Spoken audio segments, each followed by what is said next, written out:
One night in the 1970s, John was sitting outside, enjoying the fresh air in western Virginia near the Appalachian Mountains. Near the foothills, he saw a bright green light falling slowly toward the ground at an angle. He was surprised at how large it was, about 1/4 the size of the moon. Even though it was some distance away, it was so bright that nearby trees cast shadows. At first, he thought the light was just a military magnesium flare. They are also green.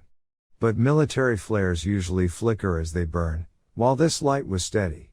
Also, military flares are often suspended beneath a parachute and fall slowly. This light was free-falling much faster. John questioned whether it might be a meteorite, but it seemed to be moving too slowly. Even though puzzled, John just figured it had something to do with the military and didn't think anything more about it. When he saw Frank the next time, he mentioned it. Frank said, "The ETs do that a lot, they drop green fireballs."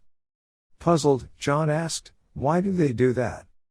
Frank responded, "Radiation from our nuclear testing, nuclear weapons, and nuclear power plants.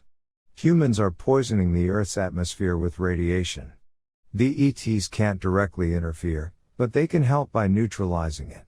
They do it with those green flare-like fireballs." John questioned, "How can something that small have much of an effect?" Frank answered, "The ETs say that because of their advanced technology, the effect is far greater than we can see."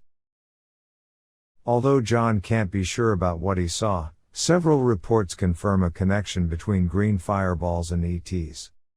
In the late 1990s, the National UFO Reporting Center stated that September has been an incredibly active month for UFO reports, including mass sightings of blue-green fireballs across the United States. Edward Ruppelt, a United States Air Force officer best known for his involvement in Project Blue Book, wrote the following. The green fireballs streaked into UFO history late in November 1948, when people around Albuquerque, New Mexico, began to report seeing mysterious green flares at night. The story went on to tell about how a blinding green fireball the size of a full moon had silently streaked southeast across Colorado and northern New Mexico. Thousands of people had seen the fireball. It had passed right over a crowded football stadium at Santa Fe, New Mexico, and people in Denver said it turned night into day. The crew of a TWA airliner flying into Albuquerque from Amarillo, Texas saw it. Every police and newspaper switchboard in the two-state area was jammed with calls.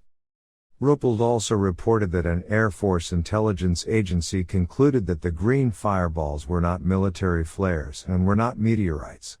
They took the sightings seriously and were investigating them for a possible ET origin. He also wrote, at the Atomic Energy Commission's Los Alamos laboratory, a group of scientists seriously discussed the possibility that the green fireballs were of ET origin.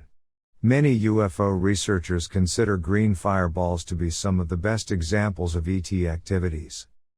James mentions a contact in which the ETs told him, "Your people will soon witness more fireballs, which we are dropping as nullifiers," meaning that they nullify radiation.